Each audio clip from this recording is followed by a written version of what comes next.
Good morning, student. Today we are going to discuss on chapter 4th of Geography Agriculture. Agriculture पे अगर हम discuss करें तो सबसे पहली बात आती है कि हम देखें इंडिया में जो है, इंडिया को कहा ही जाता है एग्रीकल्चर बेस्ड कंट्री, यानी कि कहीं न कहीं कृषि प्रधान देश है और इसलिए इसको एग्रीकल्चर बेस्ड कंट्री कहते हैं। क्योंकि यहाँ पे एक चीज जानते रहिए कि 2/3 population of India is engaged in this activity. अगर देखा जाए तो 2/3 जो पॉपुलेशन है आपकी इंडिया की, वो कहीं न कहीं एग्रीकल्चर पे ही डिपेंड करती है, चाहे वो डायरेक्ट चाहे इनडायरेक्ट। दूसरी चीज यहाँ पे एक चीज और समझिए कि हम इकोनॉमिक्स में पढ़े होंगे आप लोग, पीछे क्लास 9th में भी, अब 10th में भी पढ़े होंगे या पढ़ाया जाएगा कि जो हमारे वहाँ एक्टिविटीज़ हैं या फिर कह लें कि जो हमारे वहाँ जो वर्क है उसको 3 कैटेगरी में डिवाइड किया गया है। जैसे हम देखते हैं प्राइमरी एक्टिविटीज़ में कैटेगराइज किया गया है, सेकेंडरी में किया गया है और टेरिटरी में किया गया है, जिसमें से एग्रीकल्चर जो है इज अ प्राइमरी एक्टिविटीज। यानी कि ये जो आपकी एक्टिविटी है एग्रीकल्चर, वो कहीं न कहीं आपको देखने के लिए मिलेगी कि ये प्राइमरी एक्टिविटीज में आती है। ये आपका हस्बेंड्री हुआ या फिर हम देख लें कि आप कह सकते फिशरीज हुआ, ये सभी के सभी, या फिर एग्रीकल्चर हुआ, ये सभी आपकी प्राइमरी एक्टिविटीज मानी जाती हैं। क्योंकि आगे जो आपका मैन्युफैक्चरिंग इंडस्ट्रीज होता है या सेकेंडरी जो आपकी एक्टिविटीज होती है, वो कहीं न कहीं इन्हीं प्राइमरी एक्टिविटीज से ही जुड़ी होती हैं या बेस्ड करती हैं इस पे। तो इस तरीके से अगर देखा जाए तो ये आपका क्या है, ये आपका प्राइमरी एक्टिविटीज है और इस पे आपके इंडिया के 2/3 अगर देखा जाए तो पॉपुलेशन उस पे डिपेंड करती है। इसीलिए इम्पोर्टेंट हो जाता है एग्रीकल्चर हमारे लिए और इसी वजह से इंडिया को एग्रीकल्चर बेस्ड कंट्री कहने के लिए मजबूर होना पड़ता है लोगों को। अब आते हैं, ये तो रही इंट्रोडक्शन आपके एग्रीकल्चर की। इसके बाद अगर देखें तो हम टाइप्स ऑफ फार्मिंग, इंडिया में जो फार्मिंग की जाती है या एग्रीकल्चर जो किया जाता है, उसमें जो टाइप्स है, जो फार्मिंग करने का टाइप्स है, उसके बेस पे कुछ आपको समझाने का प्रयास किया गया है कि इंडिया में कितने टाइप की फार्मिंग होती है। इस पे देखें तो एंशिएंट टाइम से लेकर के और मॉडर्न टाइम तक इसको जो कैटेगराइज किया गया है उसी को हमें डिस्कस करना है, और आज के डेट में और एंशिएंट टाइम में क्या डिफरेंस था, और अगर देखा जाए तो जो टाइप्स हैं उसमें क्या डिफरेंसेस आते हैं और आते चले गए आज तक, उसी पे हमें डिस्कशन करना है। चलिए, टाइप्स ऑफ फार्मिंग में देखें तो सबसे पहली जो आपकी टाइप आती है वो आती है primitive substance farming. Primitive substance farming का क्या मतलब है वो समझते हैं। प्रिमिटिव सब्सटेंस फार्मिंग, इसमें जो है अगर देखा जाए प्रिमिटिव सब्सटेंस फार्मिंग में to practice on small patch of land. जो ओल्ड टाइम था, पहले का समय था, एंशिएंट टाइम में अगर देखा जाए तो जो एग्रीकल्चर करने का प्रोसेस था उसके लिए क्या था, हमारे पास बहुत अच्छे जो है इक्विपमेंट्स नहीं थे। जैसे हार्वेस्टर नहीं था या फिर कह लीजिए कि प्लगिंग के लिए कोई जो आपका क्या है कोई अच्छा जो है इक्विपमेंट नहीं था जिससे हम क्या कर सकें, प्लगिंग की व्यवस्था अच्छे तरीके से कर सकें। उसके पहले भी सबसे बड़ी बात होती है कि उस समय चारों तरफ फॉरेस्टराइजेशन ही था या फिर कह सकते हैं कि जंगल ही जंगल थे। तो सबसे पहली रिक्वायरमेंट होती है फार्मर की कि वो एरिया, पहले एक जो एरिया जिस पे हमें कल्टीवेशन करना है उस पे से वो फॉरेस्टराइजेशन हटाया जाए और फिर उस पे हम प्रैक्टिस स्टार्ट करेंगे, फार्मिंग स्टार्ट करेंगे। तो वो कट करने के लिए उस समय हमारे पास बहुत अच्छे उपकरण नहीं थे, जो आज के डेट में जो है डिफॉरेस्टाइजेशन करने के लिए अच्छे अच्छे जो है उपकरण चले हुए हैं, या फिर हम कह सकते हैं कि अच्छे जो है इलेक्ट्रिक से चलने वाले, मोटर से चलने वाले जो है वो आपके साव वगैरह हैं, ब्लेड्स हैं, जिससे आप क्या करते हैं कि कुछ ही मिनट में जो है एक पेड़ जो है या एक पूरा एरिया जो है आप डिफॉरेस्टेड कर लेते हैं। ऐसा कुछ उस समय नहीं था। इसलिए प्रिमिटिव टाइम में, या फिर हम कह लें प्रिमिटिव सब्सटेंस फॉर्मिंग में, हम देखें कि पहले एक एरिया, छोटा सा एरिया पहले, और बहुत बड़े एरिया पे नहीं, क्योंकि उसको कहीं ना कहीं खाली करना है पहले, तो उसको कट करना या फिर उसको डिफॉरेस्टेड करके उसको पहले क्या करें, अपने एग्रीकल्चर के लायक तो हम बनाएं।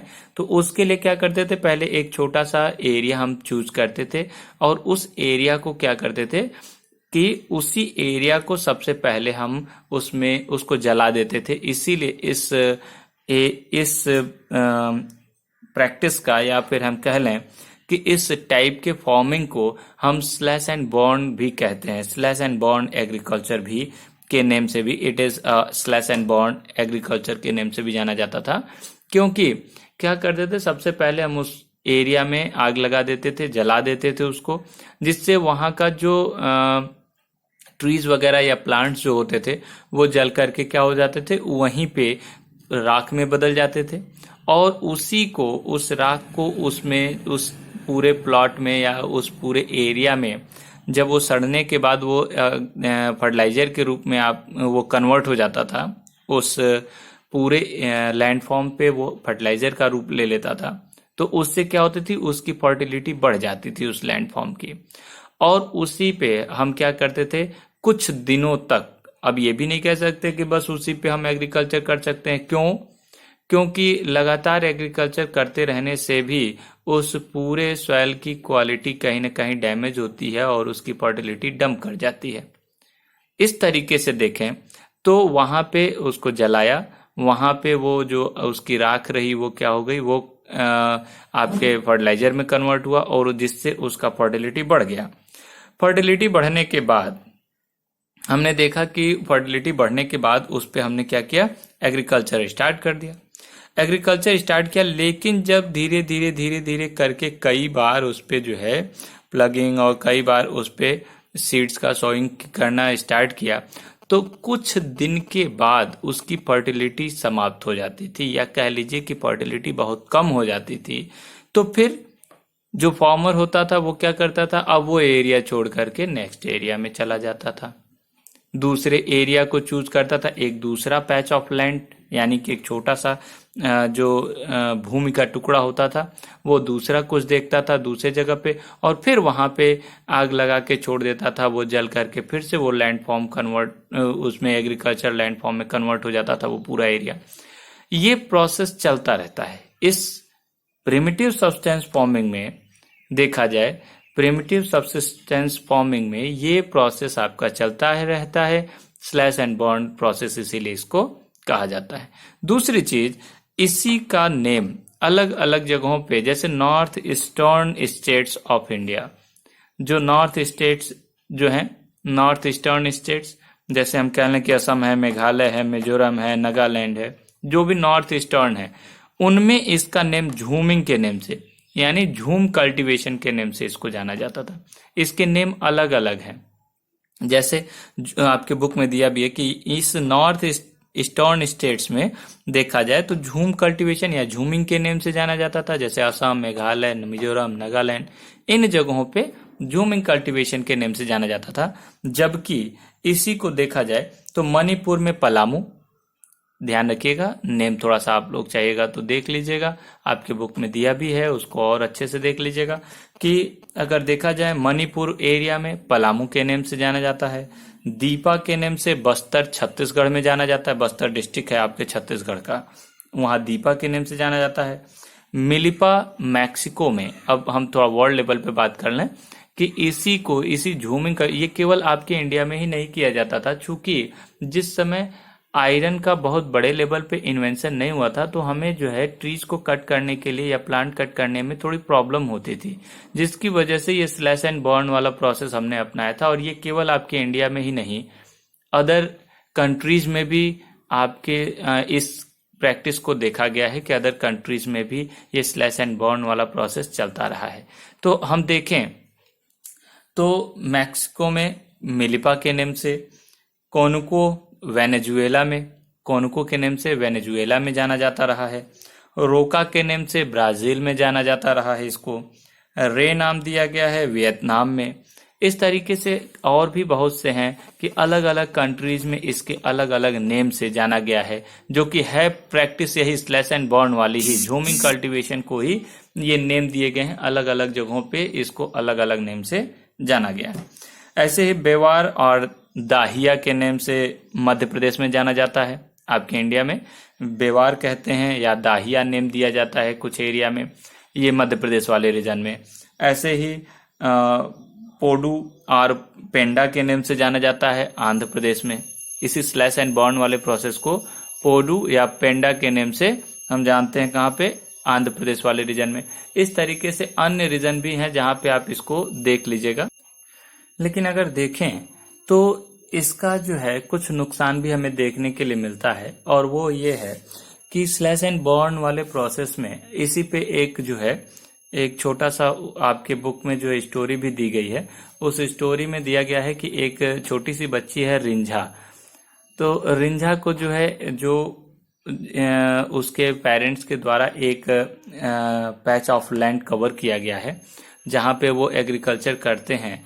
वहाँ पे उसको बहुत अच्छा लगता है, जो स्प्रिंग का सीजन है वहाँ पे आया हुआ है, उसमें उसको बहुत अच्छा लगता है और उसको यही मन है कि हम यहाँ से फिर कहीं न जाएं, केवल यहीं रह जाएं और बहुत सा टाइम मैं यहीं पे बिताऊं। लेकिन उसको उसके माइंड में, अभी वो छोटी है, अभी उसके माइंड में ये नहीं है कि इस पैच ऑफ लैंड की जो फर्टिलिटी है वो धीरे धीरे धीरे धीरे कम हो रही है। आने वाले समय में उसे वो पूरा लैंड फॉर्म छोड़ करके फिर कहीं अदर प्लेस पे जाना पड़ेगा, जो कि उसको वो सिचुएशन बहुत ज़्यादा पसंद है, फिर भी उसे उस सिचुएशन को छोड़ना पड़ेगा, अभी वो नहीं जानती। तो कहीं ना कहीं इन चीज़ों को भी देखने के लिए मिलता है कि स्लैश एंड बर्न प्रोसेस में एक तो डिफॉरेस्टाइजेशन बहुत बड़े लेवल पे होता रहा है, दूसरी चीज लैंड फॉर्म की फर्टिलिटी दिन प्रतिदिन डाउन होती चली जाएगी, जिससे लैंड फॉर्म जो है कहीं ना कहीं बैरन लैंड में कन्वर्ट होता चला जाएगा। और इतना बड़ा लैंड फॉर्म नहीं है कि जिसको हम क्या कर सकें, जिस पे हम हर बार उसको स्लैश एंड बर्न प्रोसेस अपना सकें। आज के डेट में पॉपुलेशन इतनी ज़्यादा बढ़ गई है कि ये अब क्या है, अब ये प्रैक्टिस पॉसिबल नहीं है, बहुत कम इसको देखा जाता है। ये एंशियंट टाइम में इसीलिए नेम भी दिया गया है प्रिमिटिव सबसिस्टेंस फॉर्मिंग के नेम से। तो ये ध्यान रखिएगा, ये प्रिमिटिव टाइम में यानी एंशियंट टाइम में इस प्रैक्टिस को फॉलो किया जाता था। अब आते हैं, ये तो रहा फर्स्ट आपका फॉर्मिंग टाइप की प्रिमिटिव सबसिस्टेंस फॉर्मिंग। अब आते हैं इसी में सेकंड देखते हैं कि intensive subsistence forming. Intensive subsistence forming की बात करते हैं तो जब हम कोई चीज इंटेंशनली करना शुरू करें, या इंटेंसिव इसीलिए नेम दिया गया है कि उसमें हमारा इंटेंशन हो, हमें एक लक्ष्य दिख रहा हो किसी चीज को लेकर के, हमारा इरादा बन जाए कि हाँ ये चीज करना है, तब हम उसको कह सकते हैं इंटेंसिव सबसिस्टेंस फॉर्मिंग। लेकिन अब यहाँ क्या है इसको समझना है कि practice in area of high population pressure on land. अब देखा जाए तो इंटेंसिव सबसिस्टेंस फॉर्मिंग जो है आज भी इंडिया में बहुत बड़े लेवल पे प्रैक्टिस की जा रही है। क्यों?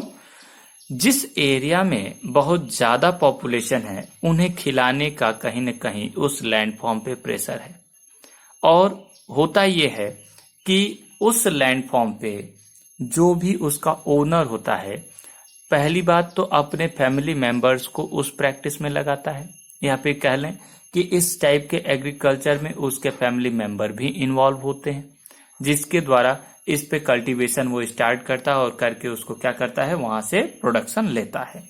और इसमें इस टाइप के प्रैक्टिस में सबसे ज्यादा क्या होता है कि बायो केमिकल जो यूज किया जाता है, या फिर कह लीजिए कि बायो फर्टिलाइजर आप बहुत अच्छे से कहें, जैसे काउडंग है, तो इसका बहुत बड़े लेवल पे हम यूज करते हैं। क्योंकि इसमें जो है हम देखें कि इस एग्रीकल्चर में या इस टाइप के प्रैक्टिस में हम केमिकल बहुत बड़े लेवल पे नहीं यूज करते, बल्कि हम यूज करते हैं क्या, जो बायोकेमिकल्स हैं, या फिर जो हम कह लें कि बायोलॉजिकल स्ट्रक्चर से जो हमें फर्टिलाइजर यूज हो रहा है या हम यूज कर रहे हैं, उसी को हम ज्यादा से ज्यादा इसमें यूज करते हैं और बड़े लेवल पे यूज करते हैं। यूज करके हम क्या चाहते हैं कि इसकी फर्टिलिटी बढ़ा करके इसमें हम ज्यादा से ज्यादा क्या कर लें, इसमें ज्यादा से ज्यादा प्रोडक्शन कर लें, या फिर हम कह लें कि इसमें बहुत बड़े लेवल पे प्रोडक्शन हो, जिससे इस पॉपुलेशन को, ये जो ज्यादा पॉपुलेशन, हाई पॉपुलेशन प्रेशर है, इस प्रेशर को इन सभी पॉपुलेशन, या फिर कह लीजिए कि इस बड़े पॉपुलेटेड एरिया में को इसी छोटे से लैंड फॉर्म से हम क्या करें, फुलफिल कराएं, या फिर उनकी नीड फुलफिल हो जाए। ये पूरा का पूरा प्रेशर कहीं ना कहीं इसी आपके लैंड फॉर्म पे होता है। दूसरी चीज, एक चीज और इसमें देखने के लिए मिलती है, क्या मिलती है कि राइट ऑफ इनहेरिटेंस, यानी आनुवांशिकता का जो नियम है वो भी एक बहुत बड़ी, वंशानुगत जो आपका है वो एक बहुत बड़ी प्रॉब्लम यहाँ पे क्रिएट करती है।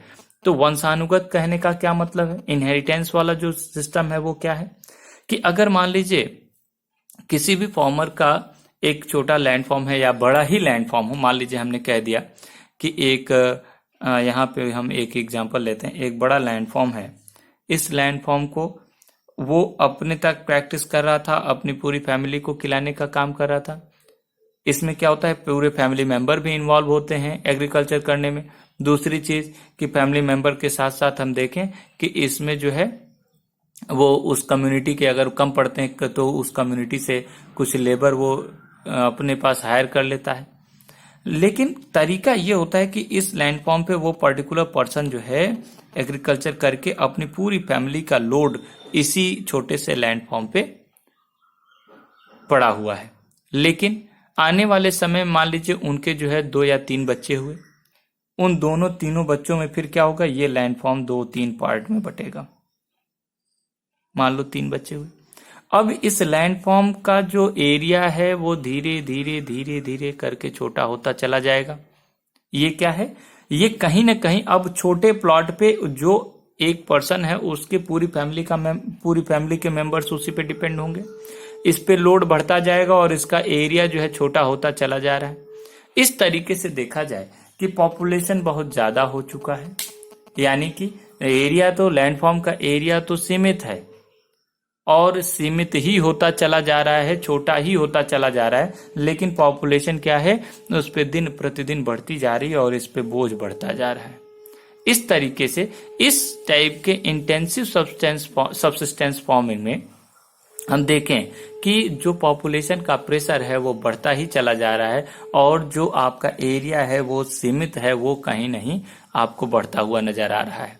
इसमें इसी को कहते हैं राइट ऑफ इनहेरिटेंस, यानी हम देखें कि वंशानुगतता जो है वो कहीं ना कहीं क्या कर रहा है, वंशानुगत होने की वजह से एक के बाद दूसरे में ट्रांसफर हो रहा है और उस पर लोड दिन प्रतिदिन बढ़ता चला जा रहा है। तो जो भी आपका प्रोडक्शन होता है उससे इनकम की तो बात ही नहीं सोच पाते, बल्कि वो क्या हो जाता है, बल्कि वो जो भी प्रोडक्शन है वो फैमिली के मेंबर ही खा जाते हैं, कहीं नहीं आप सेल नहीं कर पाते या कहीं से आपका इकोनॉमिक इनकम नहीं हो पाता। ये आप यहाँ पे इंटेंसिव सब्सिस्टेंस फार्मिंग में देखने के लिए मिलता है। इस टाइप के प्रैक्टिस को हम इंटेंसिव सब्सिस्टेंस फार्मिंग के नाम से जानते हैं। यहाँ पे लक्ष्य होता है, एक इंटेंशन होता है कि इस पॉपुलेशन को हमें खिलाना है और ये पूरा का पूरा पॉपुलेशन आपके ऊपर बैठ करके इसी लैंड फॉर्म पे खाएगा।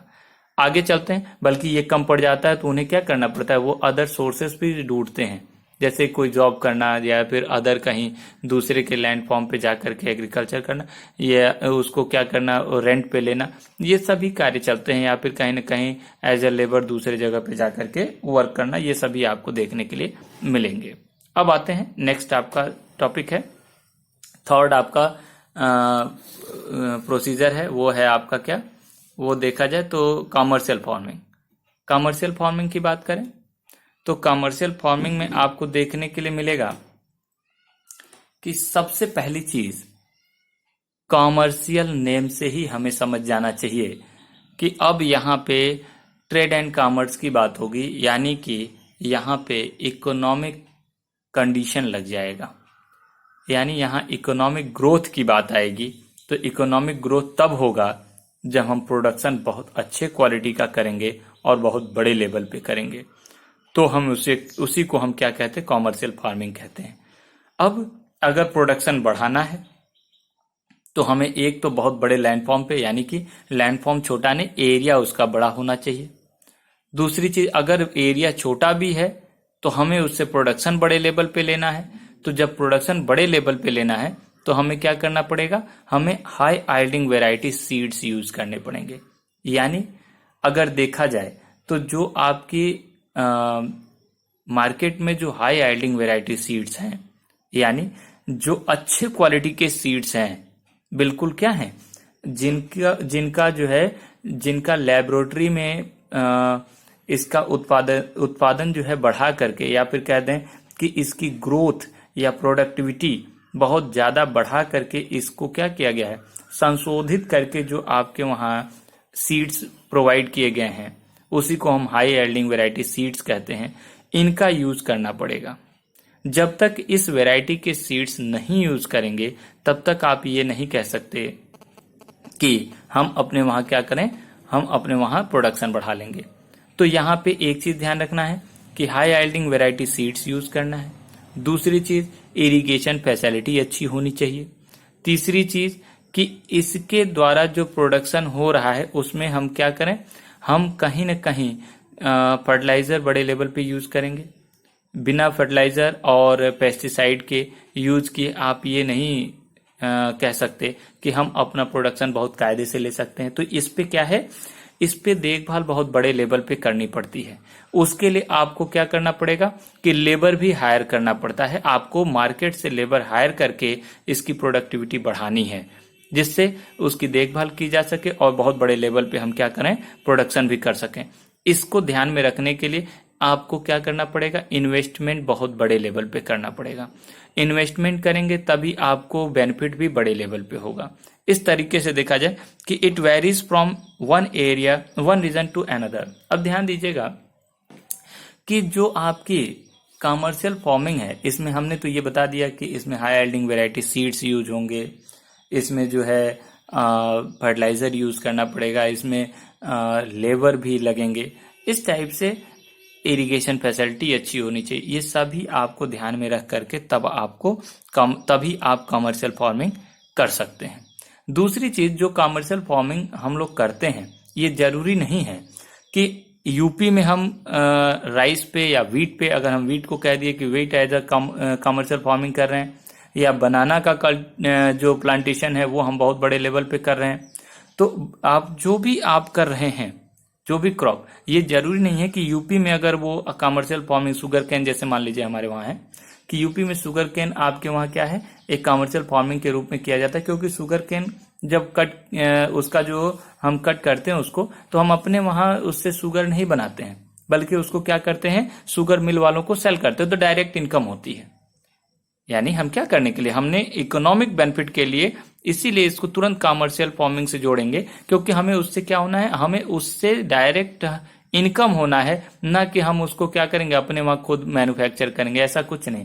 तो हम क्या करते हैं, इस रॉ मटेरियल को डायरेक्ट क्या करते हैं, सेल करते हैं इंडस्ट्रीज में, और तब फिर इस पे इंडस्ट्रीज जो है इसको फिनिश्ड गुड में कन्वर्ट करके आपके मार्केट में सेल करते हैं। और जो इंडस्ट्रियलिस्ट होता है वो तुरंत आपको जो भी इसका प्राइस होगा वो आपको डायरेक्ट हैंड टू हैंड आपको ट्रांसफर हो जाएगा। तो ये क्या है, इस टाइप से इसको कैश क्रॉप भी कहते हैं।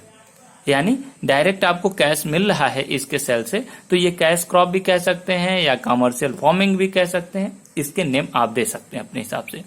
अब बात आती है कि अगर यूपी में शुगर केन अगर देखा जाए तो आपके वहां कैश क्रॉप है या फिर कमर्शियल फार्मिंग के रूप में आप कह सकते हैं कि वो क्या है, हम इसको कमर्शियल क्रॉप कह सकते हैं आपके यूपी में। लेकिन यही वैरी कर जाएगा कहाँ पे, अदर रीजन में। जैसे अभी हम हरियाणा चले जाएं तो हरियाणा में देखा जाए तो हरियाणा में राइस को क्या कहते हैं, राइस वहां पे क्या है, वहां का कैश क्रॉप है या फिर कह लें कमर्शियल फार्मिंग है, या कमर्शियल क्रॉप जो है वो क्या है, वो अगर देखा जाए तो हरियाणा में राइस है। लेकिन अभी यही चीज आप वेस्ट बंगाल चले जाइए तो वहां पे राइस को आप कैश क्रॉप या आप कमर्शियल फार्मिंग के रूप में नहीं देख सकते, क्योंकि वहां पे क्या है, वहां पे सब्सिस्टेंस फार्मिंग में आ जाता है, क्योंकि वहां के लोगों को खिलाने की जिम्मेदारी है उस पे, वही उसी क्रॉप पे। तो इस तरीके से देखा जाए कि वेरी करता है, it varies from one region to another. एक जगह पे अगर कोई क्रॉप है वो अगर यहाँ कॉमर्शियल है तो जरूरी नहीं है कि वो दूसरे जगह पे भी जाएगी तो वो कॉमर्शियल क्रॉप में के रूप में ही देखी जाएगी। तो ये वैरी करता रहता है, इससे भी हमें ध्यान में रखना है। अब कहते हैं कि अगर देखा जाए तो हमारे इंडिया में अगर देखा जाए तो in this type of farming a single crop is grown on a large area. मैं पहले भी बता चुका हूं कि एक सिंगल क्रॉप को आपको क्या करना है, कल्टीवेट करना है या फिर ग्रोन कराना है एक बड़े एरिया में, तभी आप इसको कमर्शियल फार्मिंग के रूप में जान सकते हैं, देख सकते हैं। अदरवाइज आप इसको कमर्शियल फार्मिंग के रूप में नहीं देख सकते। वो छोटा होगा तो छोटे रीजन पे कितना आप बेनिफिट कमा सकते हैं, इसलिए इसको भी ध्यान में रखना है कि इस टाइप के जो फार्मिंग है इसको एक लार्ज एरिया पे होना चाहिए। दूसरी चीज यहाँ पे कि आपके इंडिया में केवल कल्टीवेशन ही नहीं बल्कि अगर देखा जाए तो यहाँ पे प्लांटेशन भी किया जाता है। और प्लांटेशन कैसे किया जाता है ये भी देखिए, किन किन चीजों का, जैसे टी है, कॉफी है, रबर है, शुगर केन है, बनाना है। ये क्या है, ये आपके इंपॉर्टेंट कमर्शियल क्रॉप हैं, या फिर कह सकते हैं कि इंपॉर्टेंट जो है प्लांटेशन क्रॉप है। लेकिन इनका यूज किस तौर पे करते हैं, इसका यूज होता है कमर्शियल क्रॉप के रूप में, क्योंकि इससे डायरेक्ट हमें इनकम होती है। जैसे टी क्रॉप है, आप देख लीजिए असम वाला रीजन है, वहां पे टी का प्लांटेशन किया जाता है और वहां पे बहुत बड़े लेवल पे हमें उसका इनकम होता है। दूसरा कॉफी क्रॉप अगर देखा जाए तो आपका तमिलनाडु, कर्नाटका, केरला वाला पोजीशन है, जो कि वहां से आप कैश क्रॉप के रूप में इसको हम ले सकते हैं, कमर्शियल क्रॉप। रबर देखा जाए तो ये तमिलनाडु वाला रीजन जहां पे हाईएस्ट रेनफॉल आपको जहां भी 200 सेंटीमीटर रेनफॉल होती है, जैसे केरला, कर्नाटका या फिर उधर तमिलनाडु, इन रीजन में आप इसको शुगर केन, आपके यूपी में भी देखा जा सकता है कि शुगर केन आपका कैश क्रॉप है या कमर्शियल फार्मिंग के रूप में हम इसको करते हैं। बनाना देखा जाए आपके यूपी में भी, यूपी बिहार इन दोनों जगहों पे बनाना को हम कमर्शियल क्रॉप के रूप में देख। तो इस टाइप से हमें एक चीज समझ में आती है कि कमर्शियल फार्मिंग का मेन पर्पज यही होता है कि हमें अच्छा इनकम हो, इकोनॉमिक ग्रोथ भी हमारी होती जाए।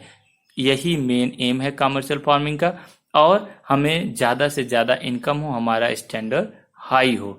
इस चीज को ध्यान में रखते हुए ये 3 क्रॉप पैटर्न आपको, 3 टाइप के फार्मिंग, क्रॉप पैटर्न नहीं, क्रॉप पैटर्न इसके बाद पढ़ना है कि 3 टाइप के फार्मिंग आपको समझाया गया है। पहला primitive subsistence farming, second intensive subsistence farming and third commercial farming. आज के लिए बस इतना ही। नेक्स्ट डे फिर क्रॉप पैटर्न पे हम डिस्कस करेंगे। आज इतने टॉपिक को आप कवर कर लें, अच्छे से देख लीजिए, समझ लीजिए। कोई क्वेश्चन हो आप पूछ सकते हैं। Thank you.